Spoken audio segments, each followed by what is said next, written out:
Alright guys, what is going on? Ace Extreme here.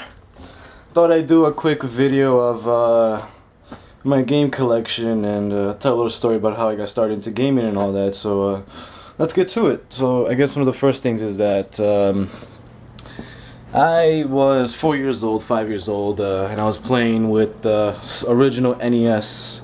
Now, I do still have my NES and I do have my games for it. However, I don't remember where it's put. They're somewhere in storage, but I do not have access to them right now, so sorry about that. That's how I pretty much started gaming and how I got interested into it. I mean, one game that always made me rage quit in that game was Super Mario Bros. 3. Now, that game, as a 4-year-old, you probably didn't expect a 4-year-old to beat the whole game, because that game was quite difficult when you really think about it. And like, I always get stuck within the third level, and you know, I'm not the rage quitting type. I'm the calm type, and I'm like, I'm not gonna fucking throw my controllers to the wall and make a whole lot of it, you know, phantom. And so you know, I never really finished any of my NES games and all that, so that's pretty much one bad thing. But I do plan on going back to it one day if I ever have the time to look for my NES. But other than that, you know, that's the NES story. And then I upgraded to I skipped the Super NES and went to the Nintendo 64. So before I guess this is pretty much where my competitive side came to. This is the time of where me and my brother would play competitively, and this is where I became a tryhard, if you want to say, little 5-6-year-old tryhard in the making to the video game world and all that. So that does that. So I'm gonna just quickly go through my stack of games that I have, and yeah, let's take a look. So we have Kirby 64, the Crystal Shards. Excellent game, and I finished it just recently. We have 007, The World Is Not Enough. It's a great shooter for the 64 generation. We have I believe what it is, the all-time first-person shooter of the 64. Yeah! GoldenEye, son. Woo! One of the best fighting games. Not really a fighting game, but I guess we could consider it. The original Super Smash Brothers. Ooh, where's the focus on this? Okay, there we go. Yes. You know, all these games still work. I have them labeled because I would have them facing that way in order to read it. NFL, this is one of my brother's games. I didn't really play it much, but you know, it was cool. It was fun to play and all that. Then we go to Pokemon Stadium. Another excellent game. I never really finished it. You know, I never really got to the Mewtwo battle and all that. Sad, but I still enjoy it. I always had to use rental Pokemon, so that's probably why I lost a lot of my battles. I didn't use the Pokemons I had in the Game Boy games. You know, Triple Play, MLB 2000, not my game, my brother's game. I don't do sports games, so I'm just letting you guys know. The infamous Mario Kart 64, wonderful game. This is pretty much where my competitive side came out of me. Yeah, pretty much I would get mad if I lost, and I would show off if I won and all that. As I guess you could take a great guess and say that I was winning most of the time. Then we have Super Mario 64, which I think is the all-time best-selling for the 64 console. I really think it is. I'm not sure. Quite the game, man. Quite the game. Then we go to Bomberman 64. Ooh, it was a fun game as well. I just finished it recently. And by recently, I mean like I took out my 64 once again, like maybe like 2 years ago, and I decided to just finish games that I thought I could never finish, but I actually did. Another great game, Donkey Kong 64. And, you know, to make a reference to my friend on Xbox, Russ Toxicated, you know, the crowd sounds in this game are, yeah, hilarious. Like, you get hit, and it's like they make you fucking seem like you suck, and it's like, ooh, oh, yeah. And it's like, oh man, this game, it always makes you laugh no matter what, even on your sad days. Gex 64, this was given to me by one of my good friends. Great game. It's, I guess you could say it's a copy of Mario 64. You know, it's the same concept. It's a platforming game. You collect remotes instead of stars. Quite cool, you know. I like it a lot. No, I didn't really hate any of my 64 games. They were all fun to play. This is one of my brother's games, NBA Live 99. I believe that, I don't even know who that is, to be honest, who was on that cover, that sticker. But yeah, this isn't one of my games, but yeah, it's still manageable. I liked it. Cruising World, a racing game. I think this is my first racing game. An actual 3D racing game. It was cool. I like the theme song for this game. I think it's in one of my favorites on my YouTube. You can see how the theme is quite catchy, if not very catchy. And then my last game that I have, Diddy Kong Racing. You know, I guess you could say it's a little spoof of Mario Kart, but you know, it has its unique things. Instead of just driving cars, this game drives cars, hover boats, and planes. So that's cool. It's cool. It was unique in its own way. So that does my 64 adventure. The next thing, other consoles I had after that were PS2, a Game Boy Advance. Now the Game Boy Advance, I don't have my original Game Boy Advance. However, actually I don't even have my Game Boy Advance games either. I probably do have them, I just don't know where they are and all that. So yeah, that's one thing. I guess I'll get on to my PS2 stack here. So let's take a look at that. Okay. Here we go, baby. Here we go. Let's put the 64 stack away. Alright. Whoa, look at what we already have here. GTA San Andreas, boy. Woo! You know, this is the best GTA I've ever played. And I know I'm making this video, today's the 20th, GTA 5 is already out, but, you know, this is still the best game I have ever played.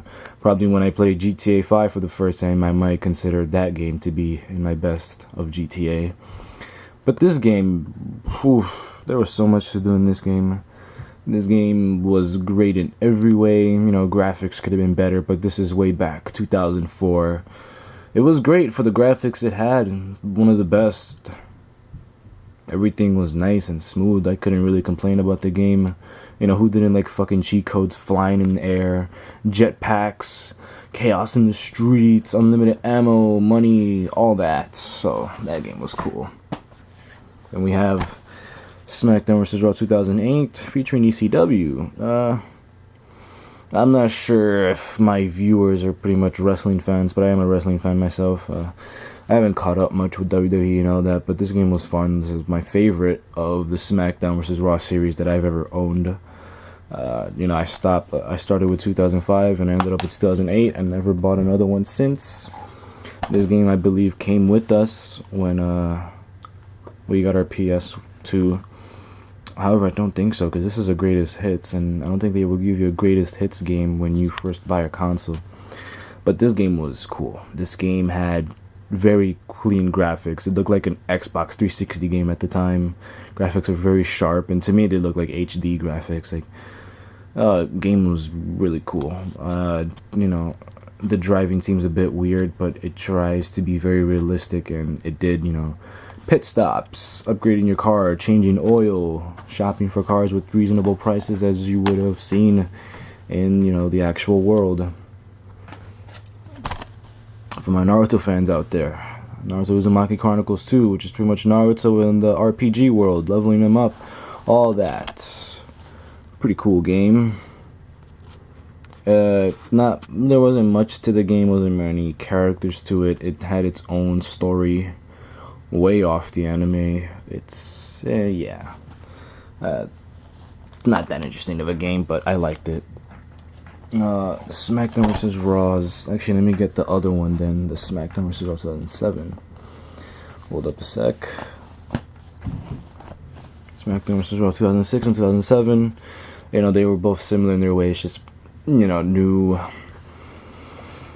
characters, I could say, and more features going from 2006, 2007, of course. But both of those games are still good. These are the classic games, if you want to say. I enjoyed both of them. I pretty much started with the SmackDown vs. Raw series through my good friend. He knows who he is. The Dragon Ball Z's. Here we go. Here we go, baby. So here we got Tenkaichi 2 and Tenkaichi 3. Which one's better? You know, they're both great games, but pretty much this game, Tenkaichi 3, offered so many characters. We were talking like maybe 150 plus around there. And I was like, this game was very good. The music was great, and in both games the music was great. You know, mechanics are a bit better and more tweaked going from 2 to 3. You know, this game is the one I played the most of my PS2 era, and that game, you know, I had a lot of saved stuff. I was like, I used to have like 100 combos and all that. I was like, it was really cool. Very unique game, like no other game could match how many characters it has. Not that I could think of right now, but you know, this game was great in every way. I never got bored of it for 1 minute. This is something I would bring my friends over and we would play all the time for like fucking 7 hours straight or something. Woo, man, those days. So that does that. SpongeBob Lights, Camera, Pants. And look, I still have the sticker on it. I got it for $40. Does it say when I got it? No, but it's a new copy. This game was fun. It really was. It's like, take Mario Party and call this SpongeBob Party. It came with like 30 minigames, 40 minigames, but there was no board where you roll the dice and stuff. It's like, you go for auditions, they have you do these 3 minigames, which are pretty much your auditions, and I guess you could figure out the rest of the game like that. And you know, you had free play, you could just choose a single minigame you want to play. The game was very fun. You know, I didn't like it. I didn't hate it. It was good. It was something I would play for a while. Ice Age 2, The Meltdown. I'm not sure. I think I got this for Christmas around that time, maybe. But this game was fun. It was kind of short in a way. You know, they could have done a lot more, I felt. As you can see, this thing actually gave out free tickets for the movie. Bonus inside Ice Age 2, The Meltdown movie ticket. But of course I never claimed it because I'm a dumbass and I already saw the movie at the time, so what does it matter? Once again, you know, it was fun. You know, once you finish the game, you would pretty much know everything and you would kind of get bored. But, you know, levels were well designed and all this. Shrek 2. Ooh, this thing had quite a bright case and all that. So, this game was fun, to be honest. I think it's like one of the earliest games I had. And it was probably well spent money. I liked it. I really did. Something I would go back to. I just don't feel like connecting my PS2 right now. Lazy Americans. My brother's game, Tokyo Extreme Racer 3. I didn't really play much of it, but you know, it has the aspects of, you know, trying to tune your car as if it was realistic. You know, you had your how many miles you drove, all this, your horsepower, all that. I mean, if you're the racing type, then great. But I wasn't, so here we go. Next. I want to see if you guys notice a pattern with what I have with these games. So we have Ultimate Ninja 2 and Ultimate Ninja 3. They're both great games, still.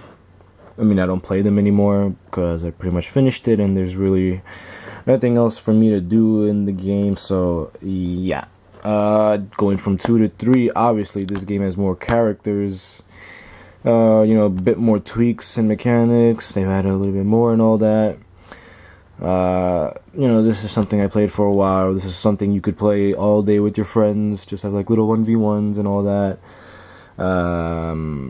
Yeah, it was really fun. I really like this. I really like these two games. However, we don't touch it anymore, right? Because we moved on to next generation consoles. Oh yeah, okay. Now, I'm gonna skip a few games because some of these don't really. I'm pretty sure these people don't even know, you know, These are like little third-party games. Sonic Riders, Zero Gravity. Ooh, this is in my top 5 for all the PS2 games I've ever owned. If not top 3. I am a big fan of the Sonic Rider series, except for like the most recent one that came for the Kinect. I was a bit disappointed. They should have stuck with like a Sonic Riders for just a 360 controller and make a story off of that. But you know, I like Zero Gravity out of all 3 of them. I like there wasn't much characters, but then again, you know, all the characters are very cool in their own way. So yeah, I'm not gonna get into details of how this game works. You know, you could always look at the reviews and all this stuff. But yeah, it's a very excellent game. I like it a lot. Yeah, look, because Sega Superstars Tennis, I'm not sure many people are interested into that. But you get the idea. Take of like the Mario Tennis 64 concept and bring it over to Sega Superstars Tennis. Now, this is not Need for Speed Hot Pursuit 2. This is Need for Speed Underground, which I like. Probably my favorite racing game on the PS2. And I recommended that you guys get it. But not anymore, because it's a little too late for that. Greatest Hits, Crash Nitro Kart. Look at that. I remember first playing this on the Game Boy through my cousin's house, and then here I am with the PS2 version. The game is fun. It has its unique things. It's not a complete ripoff of Mario Kart. Like, Mario Kart is just straight carts. What we had in this game was, you know, you had carts that would turn into hover cars, you know, when you were at a specific road, like an electric road or something that you couldn't really drive through wheels, otherwise you'd be freaking dead. But, okay, enough of that. Now that we're done with the PS2 stack, I am moving on to my GameCube stack, and let me just quickly look at something here. So, GameCube, I'm pretty sure I had a lot more games than this, but GameCube was probably like a few years after I got my PS2. Something I really liked, and, you know, all these games I would play equally. All these games were fun, and I'm pretty sure I had a bigger stack than what the hell that is right there. But we'll get to it anyway, so let's see. Here we go. Sonic DX. Oh my. Director's Cut. I did not ask for this game. I didn't really look. I wasn't just into this game until, you know, my cousin got it for me for my birthday, and I decided to try it. You know, I was still a Sonic fan and all that. Oh, here's another thing. Do I have this game? Let me see. No, but okay. Going back to the PS2, I had Sonic Heroes, and that was pretty much one of my favorite Sonic games at the time. Now we're here with Sonic DX, which is, you know, a great game. I liked it a lot, and there was a lot to do in this game. Like, if you were done with just a regular story, no. There's other missions for you to do, like, finish within a certain amount of time, collect these certain amount of flags, find this, find that, all that, you know, specific conditions to complete a mission. And I think you had, like, 6 characters. You had Sonic, Knuckles, Tails, Amy, Big, not Omega, but an earlier form of Omega the robot, E something. I believe it started with an E. I think you guys know who it is if you play this game. And then final boss, Super Sonic, you unlocked him and all this. And this game was really cool. I liked all the levels. I really couldn't complain about it. Some controls did feel a bit clunky, but altogether I would probably say it's one of the better games I've had of Sonic, but still I like Zero Gravity better. Arcade Gravity. Psych. Mario Party 6. Woo! I think this is the only one I've ever owned next to Mario Party DS, but I'll get that I'll get to that in a sec. Mario Party 6. Not much of a detailed back cover that shows screenshots or good screenshots, but this game had like, what, 80 something mini games? 70, I believe. I think it would tell me here in the back. No. I'm not gonna go through all that. but I want to say there was like 60 to 80 mini games. This game played like the originals. It's not fucked up as the Mario Party series are now. You know, you would be on a map, you would be on a board. 4 players go against each other, go around the map using a dice. Whatever you got is how many spaces you moved. Everybody's turn went, and you all played a mini game based on the conditions on what you've landed on. So you could have a 2v2, 1v3, free for all, battle for coins, all that shit. This game was quite cool. I liked it. I liked the mini games. I couldn't really complain. I had never really got to like the ending. I don't even know what the ending to that game is, because there's a prologue and an epilogue. Here we go. Mario Sunshine. Look at this, huh? Who remembers this? Mario for once in short sleeves. Something I thought I'd never see. He looks more of a Mexican than he does now. Look at that. Seriously. Looks like a lawnmower. Mario Sunshine. Oh my goodness. This game was cool. Think of it as like Super Mario 64, but like the vacation theme and all this. Your objective is not stars, but what they're called is shine sprites. This is pretty much the same thing, because in this game you would collect 120 shine sprites, just like the way you would in Super Mario 64.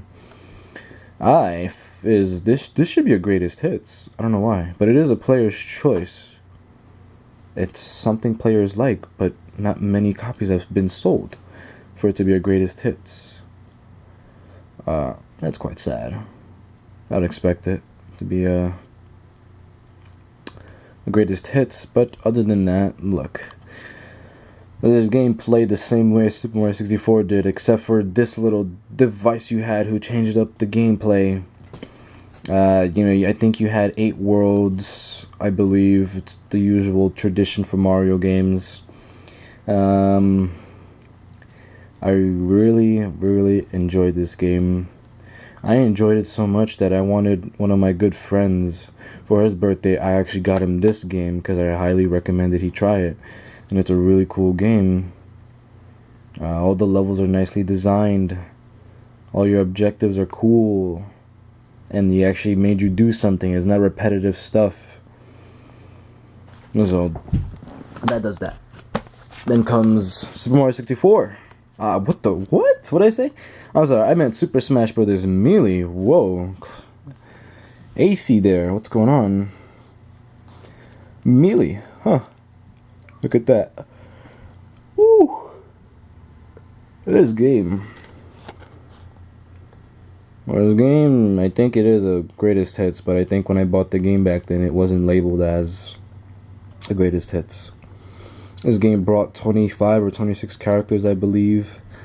And there's some cool surprises. Mewtwo was in the game. I found that very nice.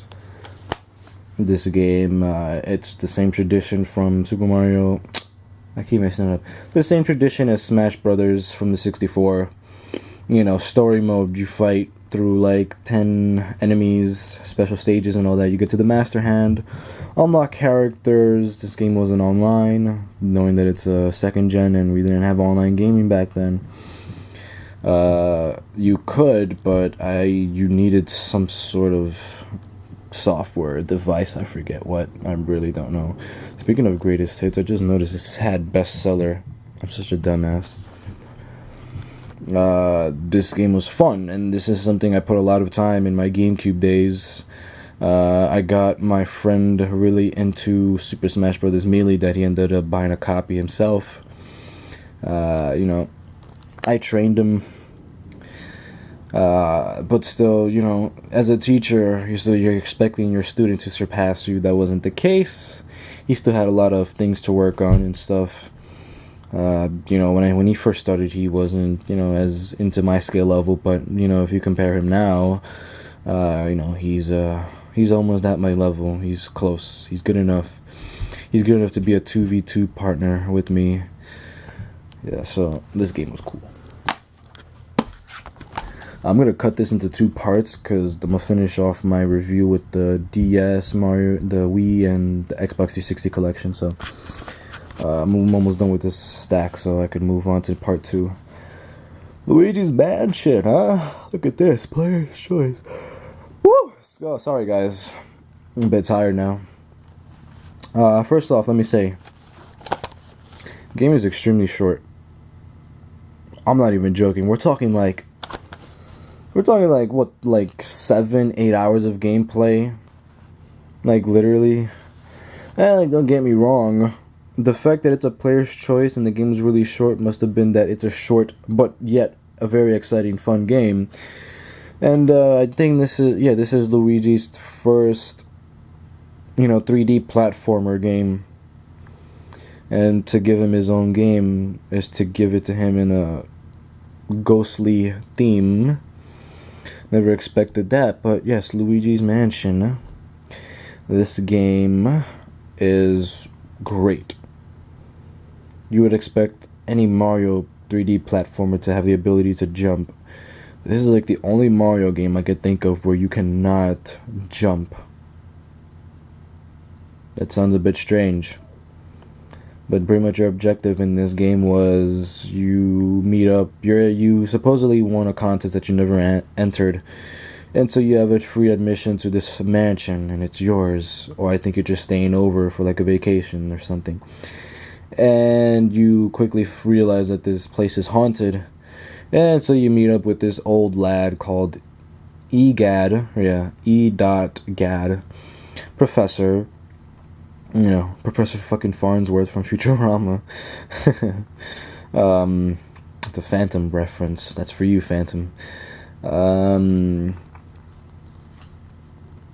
Yeah, so he pretty much gives you this vacuum, the Poltergeist 3000, I believe it's called.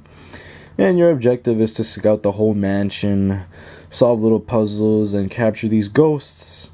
And eventually, the man behind this evil house is none other than King Boo, along with, I guess, a robotic version of, what's it called, Bowser. But yeah, the game is very short, but it plays